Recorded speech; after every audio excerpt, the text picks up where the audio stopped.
Connect group is just a small group of believers who get together in the Word, decide to be open and vulnerable with each other to say, we want to serve God, we want to follow Him. How can we do that? Will you help me with that? There's something about living in community that you almost need to be intentional about. I feel like even more so in the city, where you call it a Bible study, a small group. We call it a Connect group because we want to connect with each other and we want to connect with God.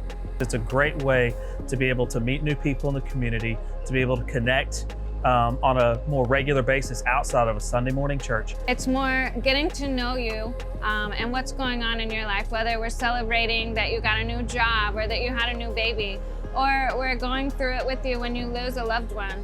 We usually go about learning how we can cope with our everyday life in our campuses. Being in college is tough on itself, and a lot of people are lost. It just gives us more understanding of the Bible and how we can share to others about the Bible. I know a lot of people in New York City don't usually have family here, and so being a part of a Connect group helps you have that family here. Myself being a first-time mom, being around other moms just helps so much.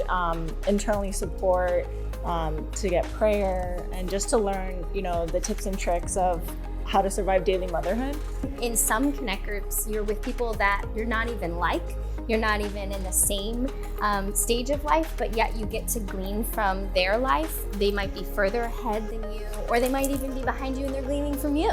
Knowing that this will be a safe place to come to share about my life, my struggles, the praises that are happening, that we can celebrate together is something that I look forward to doing with my group. I feel like sometimes I celebrate with my Connect group before my own family. Yeah, and I love just the people remember what you say.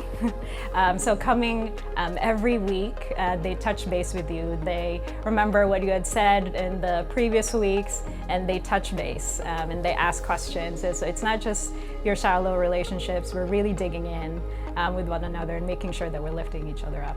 I think when you're in a Connect group, you come to realize that the same things, the same difficulties that you're going through are also the same things that others go through.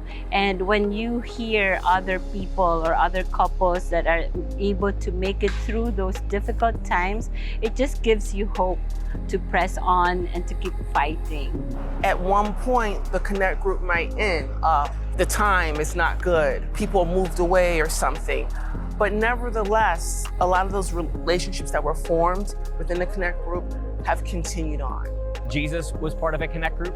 He was part of a small group or a Bible study. He had 12 people that he really spent the majority of his life with. Yes, he had the 300 disciples kind of thing, that larger church, and he also ministered to thousands. But he constantly came back to that core small group of 12. If you really want to grow in your walk with the Lord, we have to know that we can't really grow alone. You're single, in school, married, every other stage of life, there's a Connect group ready for you 7 days a week. And it's just up to you to take that next step and be part of it.